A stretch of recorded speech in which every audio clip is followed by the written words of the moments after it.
Permeability किसकी? Membranes की। देखिए, जब आप परमेबिलिटी की बात करते हैं ना, तो परमेबिलिटी किसी भी मेम्ब्रेन की वो लास्ट लिमिट है जो किसी भी मॉलिक्यूल को निकलने की या ना निकलने की परमिशन देती है या रोकती है। या तो कहेगी भाई नहीं निकल सकते आप, या कहेगी आप निकल सकते हो। मतलब जो मॉलिक्यूल मेम्ब्रेन को क्रॉस कर सकते हैं, मेम्ब्रेन उनके लिए परमिएबल है, और जो मॉलिक्यूल क्रॉस नहीं करते हैं उनके लिए मेम्ब्रेन परमिएबल नहीं है।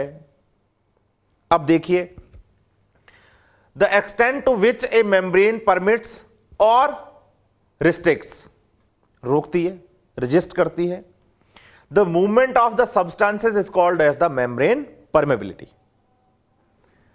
The membranes are 4 types on basis on their permeability. Membranes की जब हम परमेबिलिटी की बात करते हैं तो हम 4 टाइप की मेम्ब्रेन्स पढ़ते हैं।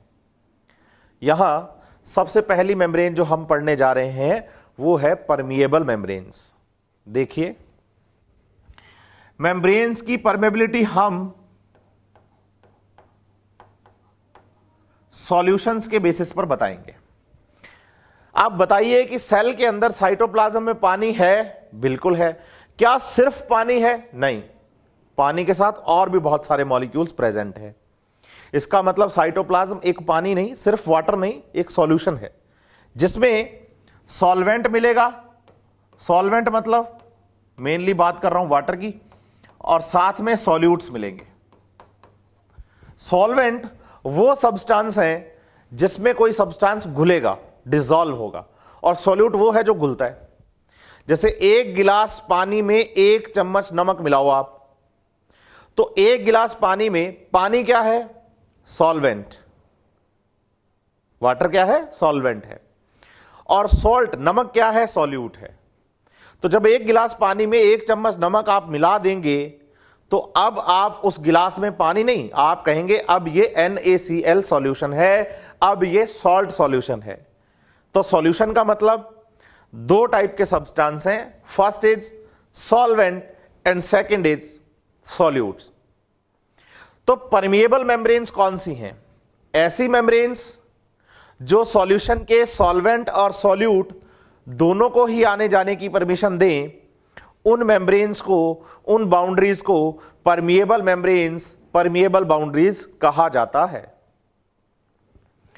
सच membranes is permeable for the both solutes and solvent. For example, cellulosic cell wall of the living cells and the filter paper. Plants में जो सेल वॉल होती है ना, outermost boundary, cell biology में आपने पढ़ा है या आप पढ़ेंगे। प्लांट सेल की outermost boundary cell wall है, and cell wall is a permeable boundary. Cell wall किसी को भी रोकती नहीं है आने जाने से, कोई भी आए कोई भी जाए, कोई सॉल्यूट सॉल्वेंट कोई भी। और फिल्टर पेपर जो हम लेबोरेटरीज में मेनली यूज करते हैं। दूसरी मेम्ब्रेन्स है semi permeable membranes. Semi means half हो गया। ऐसी मेम्ब्रेन्स जो सॉल्वेंट को तो जाने देंगी लेकिन सॉल्यूट को जाने से मना करेंगी, उन्हें सेमी परमिएबल मेम्ब्रेन्स कहा जाता है। Such membranes allow the diffusion of solvent molecules. Allow क्या? Diffusion of the solvent molecules rapidly, कि भाई आप तो निकलो आराम से, but does not allowed the solutes. For example, artificially membranes like cellophane and copper ferricyanide membranes और parchment paper. ये आर्टिफिशियल मेम्ब्रेन्स हैं बच्चे, जो कि बनाई जाती हैं लेबोरेटरीज में और यूज किया जाता है एक्सपेरिमेंट्स में सिर्फ सॉल्वेंट मॉलिक्यूल के मूवमेंट के लिए। इनमें से सॉल्यूट्स क्रॉस नहीं करते हैं।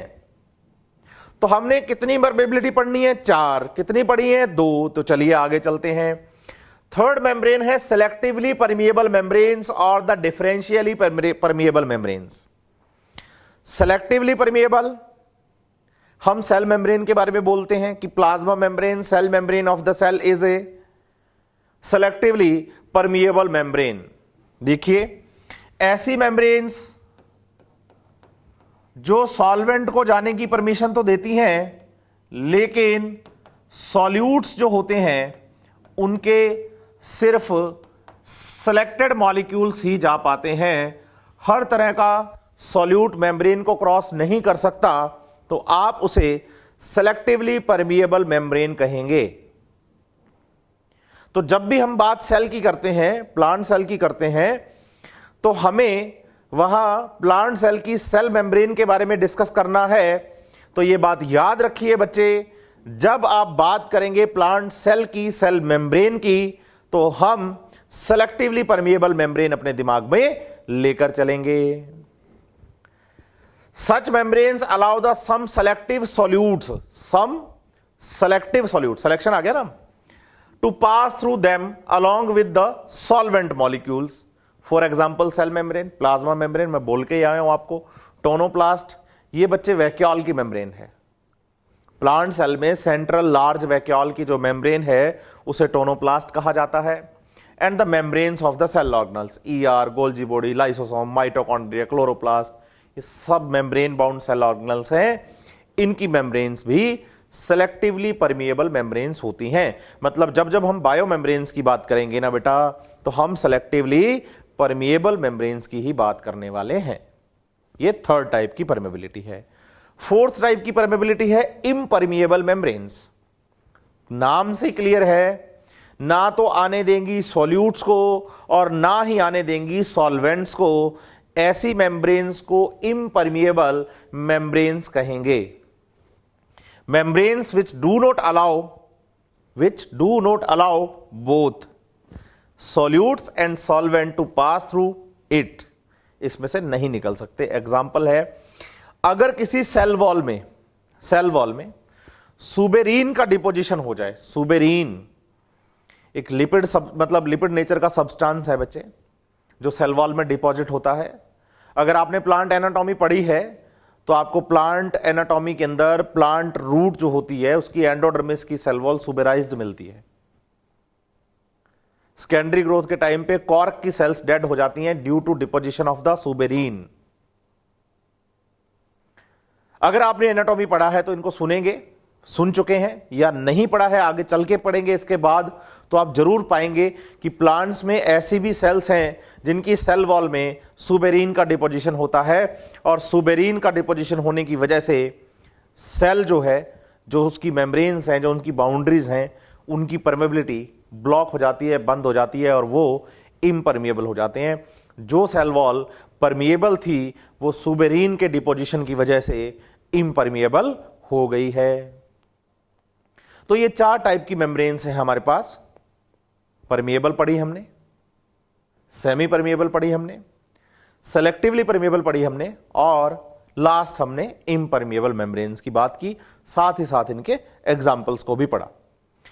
इसी कड़ी में जब हम आगे चलें बच्चे, इसी सीक्वेंस में जब हम आगे चलें, तो हमें टाइप्स ऑफ सॉल्यूशंस पढ़ने हैं।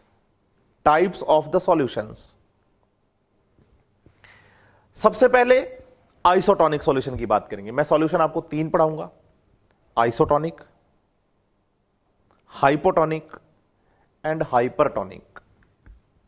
यहां टॉनिक कंसंट्रेशन से मतलब लेना आप, कंसंट्रेशन ऑफ सॉल्यूशन से।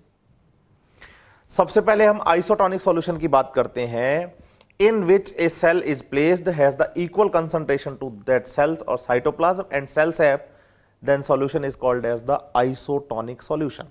Equal, iso means equal. सबसे पहली बात तो हमें यहां यह क्लियर करनी है कि जब हम बात करें सॉल्यूशंस के बारे में, किसके बारे में? सॉल्यूशंस के बारे में, और उसमें भी बात कर रहे हैं हम आइसोटोनिक सॉल्यूशन की, तो सॉल्यूशंस की जो कंसंट्रेशन होती है ना, वो हमेशा सॉल्यूट मॉलिक्यूल के अकॉर्डिंग बताई जाती है। ठीक है। दूसरा, सॉल्यूट मॉलिक्यूल के अकॉर्डिंग तो कंसंट्रेशन बता रहे हैं, ये 3 टाइप जो आप बताएंगे ना सॉल्यूशंस का, वो आप किसी से कंपेयर करते हुए बताएंगे। देखो, मेरे पास एक गिलास, दूसरा गिलास, तीसरा गिलास, 3 गिलास है। गिलास ए है, गिलास बी है, गिलास सी है। गर्मियों का टाइम है, तीनों में नींबू पानी है। गिलास ए में जो मैंने नींबू पानी मिलाया ना, उसमें 1 टीस्पून शुगर मिलाई है, 1 चम्मच, इसमें 2 चम्मच और इसमें 3 चम्मच, 3 टीस्पून मैंने शुगर ऐड की है। अब अगर मैं आपसे पूछ लूं ना बेटा कि सबसे मीठा कौन, क्योंकि शुगर मीन सोल्यूट है, सबसे मीठा कौन, तो बच्चा देख के बताता है सर सी वाला सबसे मीठा, क्योंकि मैंने बता दिया। तो तीनों में से कंसर्न है सबसे ज्यादा किसकी, सी वाले की। समझ में आ गई बात, क्योंकि मैंने बता दिया। अब मैं आपको बताता नहीं, 3 अननोन बंदों को हमने अपने सामने लाते हैं, 3 लोगों को अलग अलग, राम, श्याम और घनश्याम, 3 बंदे हैं। राम को 1 गिलास पिलाया, हमने पूछा अभी मीठा है, उसने कहा हाँ। श्याम को B गिलास पिलाया, उससे पूछा अभी मीठा है, बोला हाँ। घनश्याम को C गिलास पिलाया, उससे पूछा मीठा है, बोला हाँ। अब तीनों से पूछो सबसे मीठा कौन सा। अब तीनों के लिए तो तीनों ही मीठे हैं, अब उनको कैसे पता चलेगा कौन से में कितनी शुगर थी। अब मुझे इन अननोन के बारे में यह पता करना है कि कौन सा सबसे मीठा। तो आप बोलो सर 3 लोगों को यूज मत करो, आप एक ही बंदे का यूज करो। सबसे पहले 1 गिलास पिलाओ, पूछो मीठा है, बोलेगा हां। फिर B गिलास पिलाओ, पूछो मीठा है, बोलेगा हां। पूछो पहले वाले से कैसा है, कहेगा ज्यादा मीठा है। और फिर C गिलास पिलाओ, फिर पूछो मीठा है, बोलेगा हां। तो पूछो पहले वाले दोनों से, बोलेगा ज्यादा मीठा है। इसका मतलब वो कंपेयर करता हुआ आपको समझा रहा है कि भाई ए से ज्यादा मीठा B है और B से ज्यादा मीठा C है। ऐसे ही जब हम सॉल्यूशंस के बारे में बात करते हैं, आइसोटोनिक, हाइपोटोनिक, हाइपरटोनिक, तो यहां हम इन सॉल्यूशंस को कंपेयर करेंगे। कंपेयर करेंगे किसके साथ, बोलिए प्लांट सेल के साथ, क्योंकि हमारे चैप्टर का नाम है ट्रांसपोर्ट इन प्लांट्स। और प्लांट सेल में वाटर का जो रेगुलेशन है ना बच्चे, वो वैक्यूल करती है, और वैक्यूल के मटेरियल्स को सेल सैप कहा जाता है। तो सेल के साइटोप्लाज्म से या सेल के सेल सैप से आप कंपेयर करिए इस सॉल्यूशन को और बताइए कि इसकी कंसंट्रेशन कैसी है। देखिए इसको मैं समझाता हूं कि solution concentration is equal to cytoplasm concentration. इसका मतलब जितना सॉल्यूट सॉल्यूशन में है उतना ही सॉल्यूट साइटोप्लाज्म में है। इसका मतलब जितना वाटर सॉल्यूशन में है उतना ही वाटर साइटोप्लाज्म में है। तो दोनों तरफ सॉल्यूट और सॉल्वेंट की जो कंसंट्रेशन है ना बेटा, वो इक्वल है, मतलब सॉल्यूशन की भी और सेल की भी। तो ऐसे सॉल्यूशन को हम क्या बोलेंगे, बोलेंगे आइसोटोनिक सॉल्यूशंस। वहीं हम आगे चलें तो दूसरे नंबर पे जो सॉल्यूशन है वो हाइपोटोनिक है। हाइपोटोनिक, हाइपो मतलब नीचे और हाइपर मतलब ऊपर, तो हाइपो मतलब कम। ऐसा सॉल्यूशन जिसकी कंसंट्रेशन कम होती है उसे हाइपोटोनिक सॉल्यूशन कहेंगे। देखिए, if the concentration of the outer solution is less than that of the cytoplasm and cell sap, then solution is called as the hypotonic solution. वही बात करते हैं कि भाई सॉल्यूशन की कंसंट्रेशन और साइटोप्लाज्म की या सेल सैप की कंसंट्रेशन को हम कंपेयर कर रहे हैं।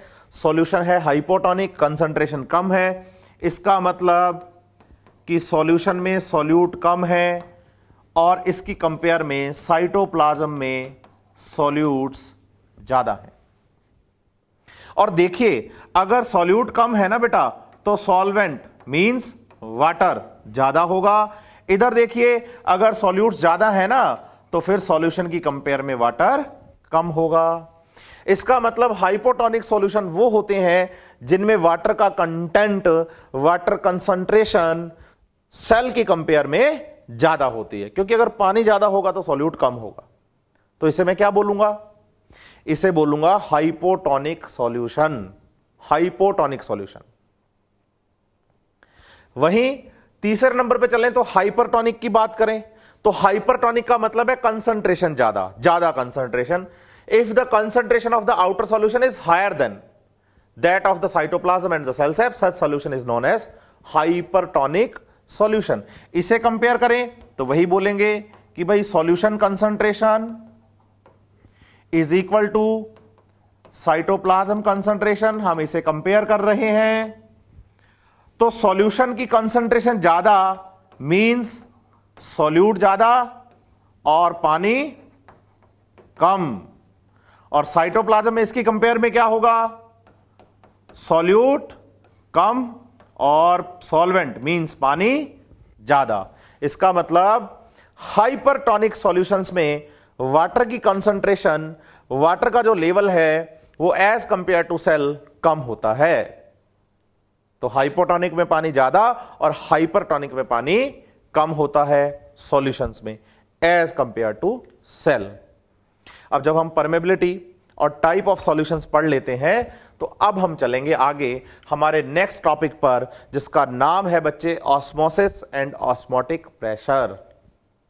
देखिए, जब जब बात आ जाए ऑस्मोसिस की, किसकी, ऑस्मोसिस की, तो एक बात दिमाग में रखिए, हमें यहां सॉल्वेंट की मूवमेंट के अकॉर्डिंग चलना है। एक बात मींस वाटर का मूवमेंट करवाना है। ऑस्मोसिस में वाटर मूव करेगा, मेम्ब्रेन को क्रॉस करेगा और करेगा भी कंसंट्रेशन ग्रेडियंट के अकॉर्डिंग। सॉल्वेंट वाटर मूव करेगा, मेम्ब्रेन क्रॉस करेगा और जाएगा भी अकॉर्डिंग टू कंसंट्रेशन ग्रेडियंट। यहां सॉल्यूट की मूवमेंट आपको नहीं पढ़नी है, यहां मूवमेंट अक्रॉस द मेम्ब्रेन सिर्फ वाटर की पढ़नी है। जब वाटर किसी मेम्ब्रेन को क्रॉस करता है बच्चे तो हम उसे ऑस्मोसिस कहते हैं, लेकिन शर्त है कि वो होना चाहिए अकॉर्डिंग टू कंसंट्रेशन ग्रेडियंट। तो across the membrane water molecules diffused from their higher concentration to lower concentration during osmosis. तो देखिए, osmosis is defined as the diffusion of the solvent. जब भी बात आ जाएगी डिफ्यूजन की तो बात आएगी कंसंट्रेशन ग्रेडियंट की, लेकिन डिफ्यूजन किसका, सॉल्वेंट का। सॉल्वेंट में मेनली किसकी बात कर रहे हैं, वाटर की। From the solution of lower concentration, देखिए जिस सॉल्यूशन की कंसंट्रेशन कम होगी वो सॉल्यूशन कैसा होगा, हाइपोटोनिक होगा। जो सॉल्यूशन हाइपोटोनिक होगा वहां वाटर कंटेंट ज्यादा होगा। To the solution of higher concentration means solution कैसा है, हाइपरटोनिक है। हाइपरटोनिक होने का मतलब है पानी कम है। तो when both are separated by a semi permeable और सेलेक्टिवली परमिएबल, कुछ भी बोलिए आप बोलिए सेमी परमिएबल या आप बोलिए सेलेक्टिवली परमिएबल, जो भी आपका मन करे, दोनों में से कोई भी मेम्ब्रेन बोल सकते हैं आप। लेकिन याद रखना है कि वाटर मॉलिक्यूल्स अपनी higher concentration to lower concentration जा रहे हैं, लेकिन सॉल्यूशन की low concentration to high concentration जा रहे हैं। कारण सॉल्यूशन की कंसंट्रेशन जितनी कम होगी, पानी का लेवल, वाटर लेवल उसमें उतना ही ज्यादा होगा। चलिए आगे चले ऑस्मोसिस को समझने के लिए, तो ध्यान दीजिए हम यहां एक डायग्राम के अकॉर्डिंग इस ऑस्मोसिस को समझेंगे। समझो, हमारे पास दो सिस्टम है, सिस्टम ए और सिस्टम बी। ये सिस्टम एक ही था, लेकिन इस सिस्टम को मैंने सेमी परमिएबल, या मैं पहले भी बोल चुका हूं, आप यहां सेलेक्टिव टर्म भी यूज कर सकते हैं। तो मैं एक सेमी परमिएबल या सेलेक्टिवली परमिएबल मेम्ब्रेन से इस सिस्टम के दो पार्ट कर रहा हूं, सिस्टम ए, सिस्टम बी। दोनों में ही प्योर वाटर है, दोनों में ही प्योर वाटर है, मतलब जितना पानी ए में है उतना ही पानी बी में भी है। अब जब प्योर वाटर की बात आती है ना, तो प्योर वाटर का डीपी मैक्सिमम है। क्यों? क्योंकि प्योर वाटर में वाटर मॉलिक्यूल्स के अलावा कुछ है ही नहीं। प्योर वाटर में वाटर मॉलिक्यूल्स के अलावा कुछ है ही नहीं। इसका मतलब इनका डिफ्यूजन प्रेशर मैक्सिमम है। तो याद रखिए, diffusion pressure of pure water is maximum. हम मतलब मैक्सिमम लेते हैं डिफ्यूज प्रेशर। तो इधर भी प्योर वाटर मैक्सिमम है, इधर भी pure water, diffusion pressure maximum है। दूसरी चीज, जब हम बात करें ऑस्मोसिस की, तो अभी हमने ऑस्मोसिस सिर्फ डेफिनेशन पढ़ी है, लेकिन मैं आपको ऑस्मोसिस के साथ साथ ऑस्मोटिक प्रेशर भी पढ़ाने वाला हूं। अब ऑस्मोटिक प्रेशर क्या होता है मैं अभी क्लियर कर दूंगा, लेकिन आप एक बात अभी से दिमाग में डाल लीजिए कि प्योर वाटर में ऑस्मोटिक प्रेशर होता ही नहीं। प्योर वाटर में ऑस्मोटिक प्रेशर होता ही नहीं। क्यों नहीं होता वो अभी समझ में आ जाएगी बात। तो याद रखिए, प्योर वाटर का ऑस्मोटिक प्रेशर ओपी, ओपी मतलब ऑस्मोटिक प्रेशर है, ओम प्रकाश नहीं, ओपी, ओपी मतलब ऑस्मोटिक प्रेशर, डीपी मतलब डिफ्यूजन प्रेशर। तो प्योर वाटर का डिफ्यूजन प्रेशर तो मैक्सिमम लेंगे और ऑस्मोटिक प्रेशर 0। उधर भी प्योर वाटर, इधर भी प्योर वाटर, दोनों तरफ वाटर का कंसंट्रेशन इक्वल। क्या इस मेम्ब्रेन में से सॉल्वेंट निकल सकते हैं? बिल्कुल। बताइए, ये मेम्ब्रेन चाहे सेमी परमिएबल हो और चाहे सिलेक्टिवली परमिएबल हो, इस मेम्ब्रेन को वाटर मॉलिक्यूल्स तो पार कर ही सकते हैं, क्योंकि सॉल्वेंट तो मेम्ब्रेन को पार करेगा ही करेगा। तो बताइए, अभी वाटर ए से बी में जा रहा है या बी से ए में जा रहा है? बोलो, दोनों तरफ जा रहा है। जितना ए से बी में जाएगा और उतना ही बी से ए में आएगा। मींस डायनामिक इक्विलिब्रियम है इस टाइम पे। नेट मूवमेंट 0 है, मूवमेंट कभी 0 नहीं होती। मैंने डिफ्यूजन पढ़ाते टाइम ये बात आपको बताई। तो प्योर वाटर का डिफ्यूजन प्रेशर मैक्सिमम होता है और ऑस्मोटिक प्रेशर 0 होता है। यहां दो सिस्टम मेरे पास ए एंड बी हैं। तो अगर आपसे पूछा जाए कि इनमें डीपी ज्यादा किसका, तो दोनों का इक्वल है। ओपी किसका ज्यादा, तो दोनों का 0 है। क्यों? उसका कारण अभी मैं आपको बताने वाला हूं। अब देखिए, जो बी सिस्टम है ना, उसमें आपने सॉल्यूट मॉलिक्यूल्स मिलाए। सॉल्यूट मॉलिक्यूल्स, मान लीजिए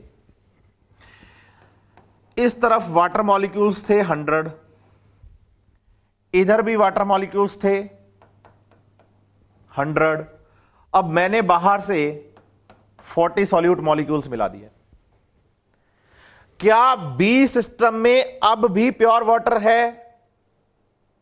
नहीं, बी सिस्टम में प्योर वाटर नहीं रहा।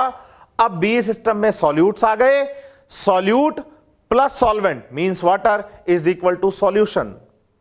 अब प्योर वाटर नहीं रहा, यह हो गया है सॉल्यूशन। अब यह प्योर वाटर नहीं रहा, तो क्या हो गया? यह सॉल्यूशन हो गया। फिर सॉल्यूशन में डीपी और ओपी कैसा होगा? देखो बच्चे, बी सिस्टम में इनिशियली 100 वाटर मॉलिक्यूल्स थे। मैंने 40 सॉल्यूट मॉलिक्यूल्स मिलाए। तो बताइए, उन 100 वाटर मॉलिक्यूल्स में से 40 वाटर मॉलिक्यूल्स 40 सॉल्यूट मॉलिक्यूल्स को डिसॉल्व करने में बिजी हो गए। तो मेरे पास यहां फ्री तो 60 ही बचे ना। इधर अभी भी फ्री 100 हैं, इधर अभी फ्री 60 ही बचे, क्योंकि 40 तो सॉल्यूट के साथ बिजी हो गए। तो बताइए, फ्री वाटर का कंटेंट कम कहां हो गया? बी सिस्टम में। तो बोलिए, बी सिस्टम में डिफ्यूजन प्रेशर कम हो गया, लेकिन ऑस्मोटिक प्रेशर तो बढ़ गया ना। बात समझ में आ गई? किसी भी सॉल्यूशन में ऑस्मोटिक प्रेशर सॉल्यूट मॉलिक्यूल्स की वजह से डेवलप होने वाला प्रेशर है। किसी भी सॉल्यूशन में ऑस्मोटिक प्रेशर सॉल्यूट मॉलिक्यूल्स की वजह से डेवलप होने वाला प्रेशर है। तो सॉल्यूट मॉलिक्यूल्स बढ़ेंगे ना, तो ओपी बढ़ेगा। तो बताइए, अगर आपसे पूछा जाए प्योर वाटर का ऑस्मोटिक प्रेशर 0 क्यों होता है? प्योर वाटर का ऑस्मोटिक प्रेशर 0 क्यों होता है? तो हम कहते हैं सॉल्यूट एब्सेंट है। इसलिए क्यों? क्योंकि किसी भी सॉल्यूशन में ऑस्मोटिक प्रेशर सॉल्यूट मॉलिक्यूल्स की वजह से डेवलप होगा। सॉल्यूट 0, ओपी 0, सॉल्यूट आए, ओपी आ गया। इसका मतलब ओपी आपको हमेशा, ऑस्मोटिक प्रेशर आपको हमेशा सॉल्यूट मॉलिक्यूल्स के साथ ही पढ़ना है। इसका मतलब ऑस्मोटिक प्रेशर की कुछ ना कुछ वैल्यू आपको हमेशा सॉल्यूशन में ही मिलती है, प्योर वाटर में नहीं मिलेगी। तो आप कह सकते हैं ऑस्मोटिक प्रेशर और the solute pressure, osmotic pressure और सॉल्यूट प्रेशर जो कि डेवलप किस में हो रहा है? सॉल्यूशन में, is directly proportional to solute concentration. Solute कम, ऑस्मोटिक प्रेशर कम, सॉल्यूट ज्यादा, ऑस्मोटिक प्रेशर भी ज्यादा। तो अब आपको ऑस्मोटिक प्रेशर भी पता है, आपको ऑस्मोसिस मैंने अब समझाना है। देखिए, अभी तक सिर्फ डेफिनेशन पढ़ी है हमने, इस डायग्राम के अकॉर्डिंग चलते हैं। मुझे यह बताइए कि जब दोनों तरफ इनिशियली 100 वाटर मॉलिक्यूल्स थे और बी सिस्टम में हमने सॉल्यूट मॉलिक्यूल्स को मिलाया, तो बी सिस्टम में सॉल्यूशन हो गया और फ्री वाटर मॉलिक्यूल्स के जो नंबर हैं वो कम हो गए। तो बताइए, फ्री वाटर मॉलिक्यूल्स का कंसंट्रेशन ज्यादा कहां है? ए सिस्टम में। कम कहां है? बी सिस्टम में। सॉल्यूट कहां ज्यादा है? बी में। क्या यह सॉल्यूट इस मेम्ब्रेन को क्रॉस करके ए में आ सकता है? बिल्कुल नहीं, क्योंकि जो मेम्ब्रेन्स हम यूज कर रहे हैं वो इस सॉल्यूट के लिए परमिएबल नहीं है। क्या सॉल्वेंट जा सकता है? बिल्कुल, वाटर क्रॉस कर सकता है मेम्ब्रेन को। तो बताइए, ऑटोमेटिकली पानी ए सिस्टम से बी में जाएगा या बी से ए में आएगा? तो हम कहेंगे सर ए से बी में जाएगा। क्यों? क्योंकि ए में वाटर कंटेंट कंसंट्रेशन ज्यादा है और बी में कम है। सॉल्यूट मिलाने की वजह से बी में फ्री वाटर कम हुआ है। तो इसका मतलब वाटर मॉलिक्यूल्स ऑटोमेटिकली इस मेम्ब्रेन को क्रॉस करते हुए ए सिस्टम से बी सिस्टम में जाएंगे और वाटर की इस मूवमेंट को हम ऑस्मोसिस के नाम से जानेंगे। किस नाम से जानेंगे? ऑस्मोसिस के नाम से। तो बताइए, movement of the water molecules from higher concentration, their higher concentration, अपनी हायर कंसंट्रेशन से लोअर कंसंट्रेशन की तरफ जा रहे हैं। लेकिन अगर वैसे देखा जाए ना सॉल्यूशन, तो बताइए, ये तो पानी है प्योर, ये तो हाइपो है और इसमें सॉल्यूट्स आ गए हैं, तो इसकी कंपेयर में ये हाइपर है क्योंकि उसकी कंसंट्रेशन ज्यादा हो गई है। तो water molecules moves from low concentration solution to high concentration solution through the membrane is osmosis. या वाटर अपनी higher concentration to lower concentration move करें थ्रू द मेम्ब्रेन, तो ऑस्मोसिस कहें। लेकिन ये वाटर मॉलिक्यूल ए से बी में जाएंगे कब तक? बोलो, ऑस्मोसिस एक तरह से सॉल्वेंट का क्या है? डिफ्यूजन। और डिफ्यूजन ऑटोमेटिकली तब तक ही होता है जब तक कि दोनों तरफ कंसंट्रेशन इक्वल ना हो जाए।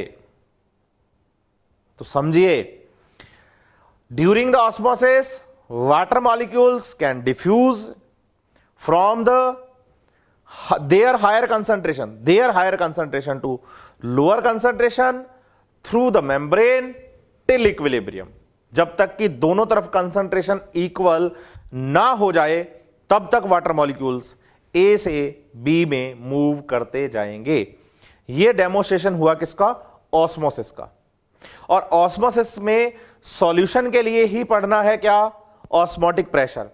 Osmotic pressure directly proportional to solute concentration, इसलिए ऑस्मोटिक प्रेशर को हम सॉल्यूट प्रेशर भी कहते हैं, क्योंकि किसी भी सॉल्यूशन में ये जो सॉल्यूट मॉलिक्यूल्स प्रेशर अप्लाई करेंगे उसी को तो हमने ऑस्मोटिक प्रेशर बोला है। और प्योर वाटर का ऑस्मोटिक प्रेशर 0 होता है। चलिए, इसी कड़ी में अगर हम आगे चलें, डायरेक्शन देखें हम ऑस्मोसिस की, डायरेक्शन नेट, तो पढ़िए आप, the net direction and the rate of the osmosis depends on both the pressure gradient and concentration gradient। देखो, वाटर मॉलिक्यूल ए से कहां जा रहे हैं? बी में। ए में क्या है? प्योर वाटर है। और बी में क्या है?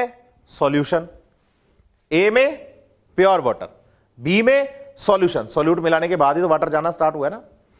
तो बताइए, ए का डीपी ज्यादा, प्योर वाटर का डीपी ज्यादा और सॉल्यूशन का डीपी कम। और ये डीपी था किसकी वजह से? वाटर की वजह से। ओपी तो सॉल्यूट का है और मूव कौन कर रहा है? सॉल्यूट या वाटर? तो वाटर। तो वाटर मूव करेगा तो किसके अकॉर्डिंग करेगा? डीपी के अकॉर्डिंग। तो बताओ, वाटर मूव कर रहा है high DP to low DP, pressure gradient. दूसरा, ऑस्मोसिस के टाइम पे वाटर मॉलिक्यूल्स मूव कर रहे हैं, तो ए सिस्टम में बताओ वाटर ज्यादा है या कम है?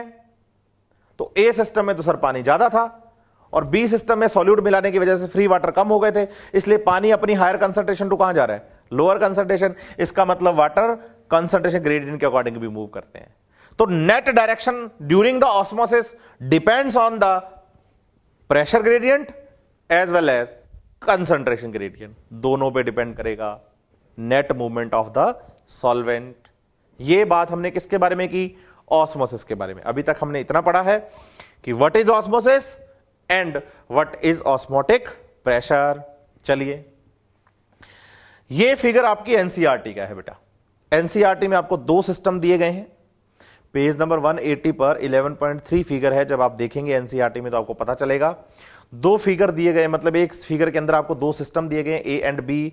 Both the system are separated by a selectively और द सेमी परमिएबल मेम्ब्रेन। ये जो पिंक कलर में आपको दिख रहे हैं सॉल्यूट मॉलिक्यूल्स हैं, और बाकी जितना भी आपको लाइट ब्लू ग्रीन कलर दिख रहा है वो पूरा का पूरा वाटर है। देखिए, ए और बी की अगर बात की जाए तो ए और बी सिस्टम अलग हुए हैं एक मेम्ब्रेन से। सॉल्यूट मॉलिक्यूल्स ए में ज्यादा है या बी में? काउंट करें तो बी में ज्यादा है। इसका मतलब ए सिस्टम का ओपी बी सिस्टम की कंपेयर में कम होगा, क्योंकि बी सिस्टम में सॉल्यूट मॉलिक्यूल्स ज्यादा है तो ऑस्मोटिक प्रेशर भी ज्यादा है। अब ए सिस्टम में अगर सॉल्यूट कम है ना तो पानी ज्यादा होगा, पानी ज्यादा होगा तो पानी का डीपी डिफ्यूजन प्रेशर ज्यादा होगा, और इधर डिफ्यूजन प्रेशर कम होगा क्योंकि सॉल्यूट ज्यादा है तो पानी कम हो जाएगा। तो बताओ वाटर ए से बी में जाएगा या बी से ए में? तो बच्चा कहता है सर इसमें तो बताने की बात ही नहीं है, वाटर तो ए से बी में जाएगा, और ए से बी में जो वाटर का जाना है वही तो ऑस्मोसिस का डेमोन्स्ट्रेशन है। अब दोनों में से ऑस्मोटिक प्रेशर ज्यादा किसमें? दोनों में से ऑस्मोटिक प्रेशर ज्यादा बी सिस्टम में। जहां सॉल्यूट मॉलिक्यूल्स ज्यादा होना वहां ऑस्मोटिक प्रेशर भी ज्यादा होता है। अब ऑस्मोटिक प्रेशर को मेजर कैसे किया जाए? एनसीईआरटी ने हमें बताया है कि किसी भी सॉल्यूशन के अंदर अगर आप ऑस्मोटिक प्रेशर को मेजर करना चाहते हैं तो बड़े इजीली आप मेजर कर सकते हैं। पहले हम एनसीईआरटी के फिगर के अकॉर्डिंग ऑस्मोसिस का डेमोन्स्ट्रेशन पढ़ेंगे, फिर हम इस प्रेशर को मेजर करेंगे। चलिए, हमारे पास एक फनल है बच्चे, इसे को थीसल फनल कहते हैं, चौड़े मुंह की फनल। अगर आप इसको देखें इधर से तो ये नैरो है, लेकिन यहां पर इसका मुंह फनल का थोड़ा मतलब क्या हो गया, वाइड हो गया। तो चौड़े मुंह की जो फनल होती है इसे थीसल फनल कहते हैं। इसे एक बीकर में उल्टा करके रखा गया, और फनल का जो माउथ है उस माउथ पर एक मेम्ब्रेन बांध दी गई है।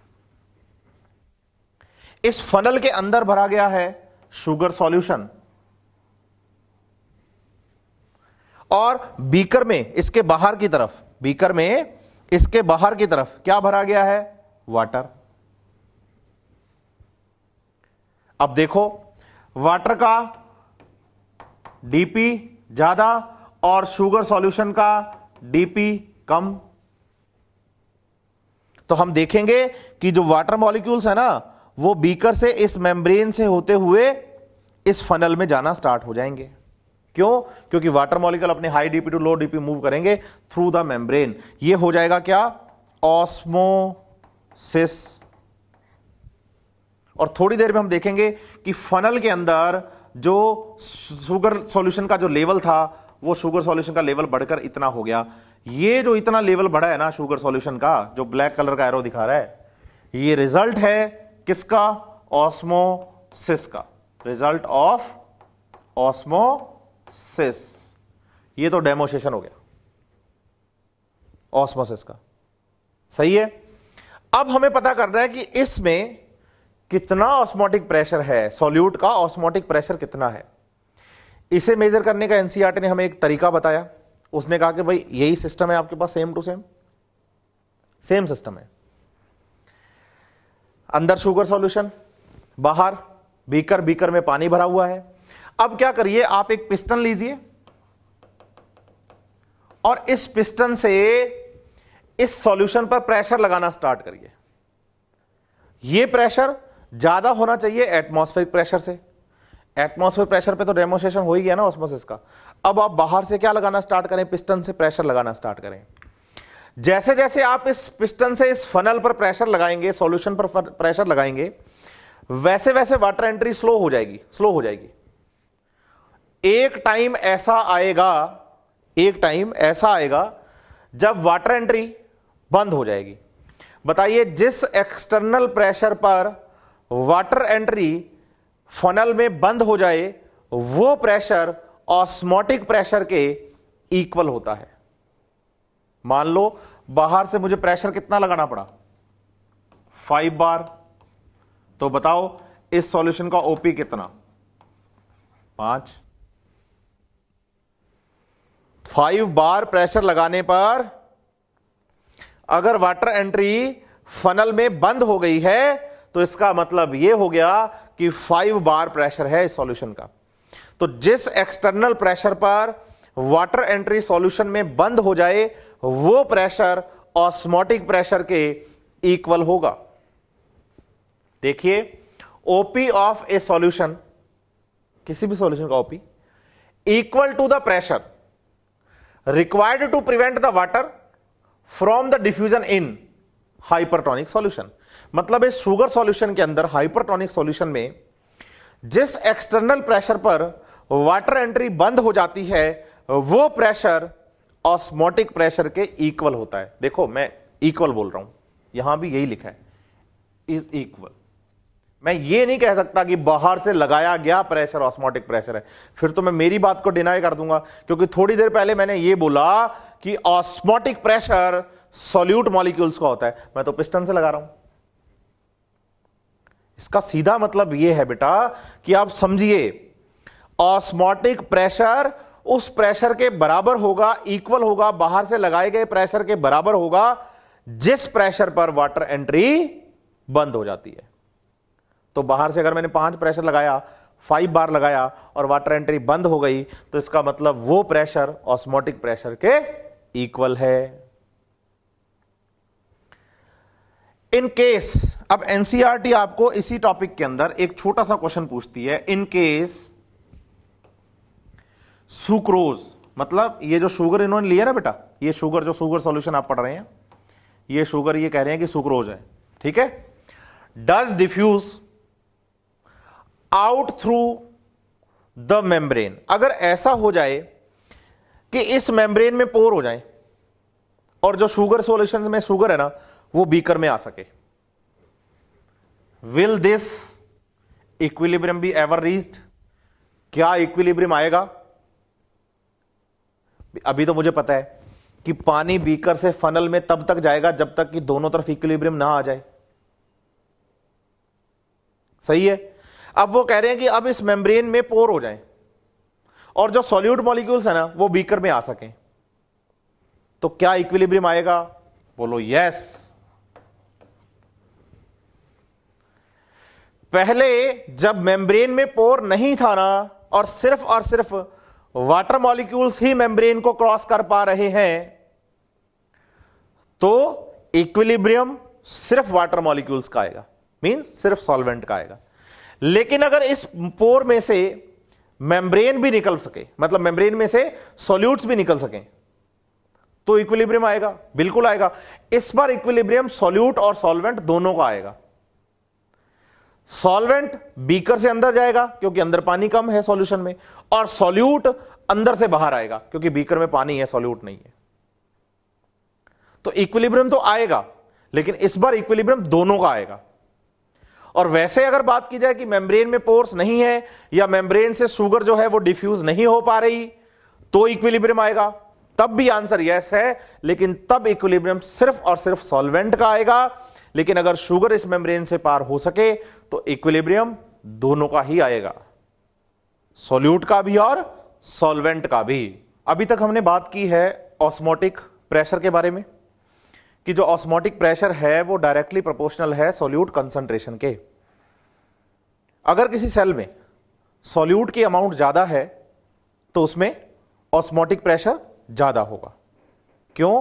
क्योंकि ऑस्मोटिक प्रेशर डायरेक्टली प्रोपोर्शनल है सॉल्यूट कंसंट्रेशन के, इसलिए तो हमने प्योर वाटर का जो ऑस्मोटिक प्रेशर बताया है वो 0 बताया। लेकिन जैसे ही हमने उसको सॉल्यूशन में कन्वर्ट किया, मींस सॉल्यूट ऐड किए, तो हमने कहा कि ओपी बढ़ गया। इसी सीक्वेंस में मैं आपको बताऊं, हैरिस नाम के साइंटिस्ट हैं जिन्होंने यह कहा है कि osmotic pressure is highest in the leaves and lowest in the root. ये किस बेस पर बोला गया है? ये वाटर लॉस और वाटर एब्जॉर्प्शन के बेसिस पर। लीव्स एरियल पार्ट है, जो एरियल पार्ट है वहां से प्लांट्स वाटर लॉस करते हैं in the form of water vapours, जिसे कि हम ट्रांसपिरेशन कहते हैं। तो आप सोचिए, लीफ की सेल्स में अगर वाटर लॉस होगा तो लीफ की सेल्स में वाटर का कंटेंट कम हो जाएगा और सॉल्यूट की अमाउंट बढ़ जाएगी, तो ओपी ज्यादा हो जाएगा।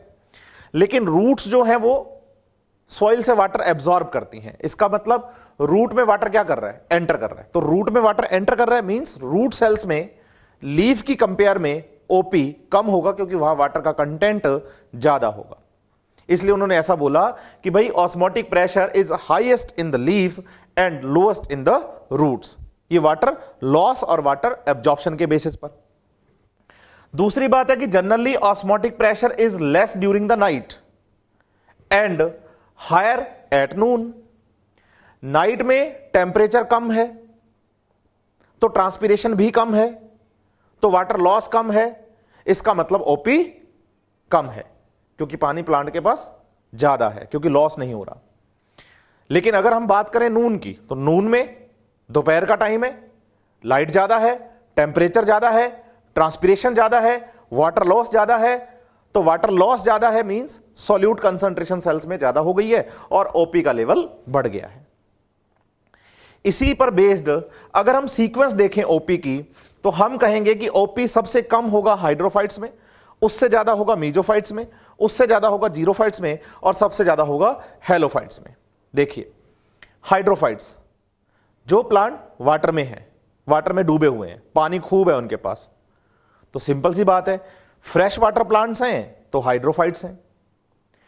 पानी ज्यादा है, इसका मतलब सॉल्यूट्स कम है, तो ओपी कम हो गया, पानी ज्यादा हो गया, तो पानी की कंपेयर में, वाटर की कंपेयर में सॉल्यूट्स की कंसंट्रेशन कम हो गई। वहीं अगर मीजोफाइट में आए, मतलब हम सरफेस पे आ गए लेकिन सॉइल में मॉइस्चर खूब है, मीजोफाइट्स, तो मीजोफाइट्स का ओपी हाइड्रोफाइट्स से जो ज्यादा ही है, उससे ज्यादा जीरोफाइट्स। डेजर्ट में चले जाओ आप, रेत के टीलों पे पानी की कमी है, तो प्लांट के पास पानी का लेवल कम होगा, इसका मतलब उसका ओपी ज्यादा रहेगा। और हेलोफाइट्स सॉल्टी सॉइल में, सॉल्टी वाटर में ग्रो करने वाले प्लांट्स। इसका मतलब मैं बोल रहा हूं सॉल्टी सॉइल या सॉल्टी वाटर, इसका मतलब यहां salt concentration, solute concentration already ज्यादा है, तो इसका मतलब प्लांट्स में भी सॉल्यूट का कंटेंट ज्यादा होगा। तो जो हेलोफाइट्स हैं उनका ओपी सबसे ज्यादा आया। क्यों आया? क्योंकि सॉल्यूट की कंसंट्रेशन वहां पर ज्यादा होगी। तो अगर सीक्वेंस हमसे पूछा जाए कि मैक्सिमम ऑस्मोटिक प्रेशर किसमें मिलता है, तो हम बताएंगे हेलोफाइट्स में, और मिनिमम पूछा जाए तो आप बताएंगे हाइड्रोफाइट्स में। तो आप अगर चल रहे हैं बच्चे कम से ज्यादा ओपी की तरफ, तो आप बोलेंगे हाइड्रोफाइट, मीजोफाइट, जीरोफाइट और हेलोफाइट्स। और अगर आप चल रहे हैं ज्यादा ओपी से कम की ओर, तो आप बोलेंगे हेलोफाइट्स, जीरोफाइट्स, मीजोफाइट एंड हाइड्रोफाइट्स। चलिए, the highest osmotic pressure is found in halophytes, अभी अभी हमने बात की है। Highest OP is found in halophyte plant, आज तक का जो नॉन प्लांट है जिसमें मैक्सिमम ओपी देखा गया है, आर्ट्रीफ्लेक्स कॉर्निफेरिफोलिया, कॉर्निफेटिफोलिया, आर्टिप्लेक्स कॉर्निफेटिफोलिया, ये एक प्लांट है बच्चे। इस प्लांट में 202 एटमॉस्फेरिक प्रेशर, ऑस्मोटिक प्रेशर नापा गया है, पता किया गया है।